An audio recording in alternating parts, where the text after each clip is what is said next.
अहम तकर्रुरी पर सियासत क्यों, इमरान खान खतरनाक रास्ते पर, एस्टेब्लिशमेंट से ताल्लुकात क्या कुछ और, इमरान खान परेशान क्यों।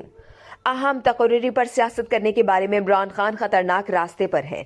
जब साबिक वजीर आजम इमरान खान ने हाल ही में एक सीनियर टीवी मेजबान को इंटरव्यू के दौरान 27 नवंबर 2022 से पहले नए आर्मी चीफ की तकर्रुरी का अपना फॉर्मूला पेश किया और कहा कि नए इंतखाबात तक इस मामले में इख्तिलाफ किया जाए, उन्होंने दरअसल इस तकर्रुरी के आम अमल और तरीक़ाकार पर सियासत करने की कोशिश की। अब अपने मुतालबे की मंजूरी के लिए दबाव बनाने की कोशिश में उन्होंने हकीकी आज़ादी मार्च के नाम से तहरीक चलाने का ऐलान किया है, जो मौजूदा हुकूमत का तख्ता उलटने की उनकी आखिरी कोशिश नजर आती है, जो संगीन तसादुम का बाइस भी बन सकती है।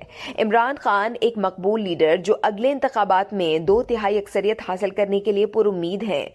हैरत है कि तसादुम का रास्ता क्यों इख्तियार किया, ये अच्छी तरह जानते हुए कि अगर वजीर आजम शहबाज शरीफ नया सरबराह मुकर्रर करते हैं तो वो भी बेहतरीन 5-6 3 स्टार जर्नल्स में शामिल होंगे। लिहाजा मेरिट की खराबी का कोई सवाल नहीं, या कोई और चीज है जो मुस्तकबिल की एस्टेब्लिशमेंट और उनके साथ उनकी मुमकिना ताल्लुकात के बारे में खान को परेशान कर रही है। इस वीडियो से सिर्फ इतना ही। मजीद जानने के लिए सब्सक्राइब कीजिए डेली जंग यूट्यूब चैनल और लाइक कीजिए डेली जंग फेसबुक पेज।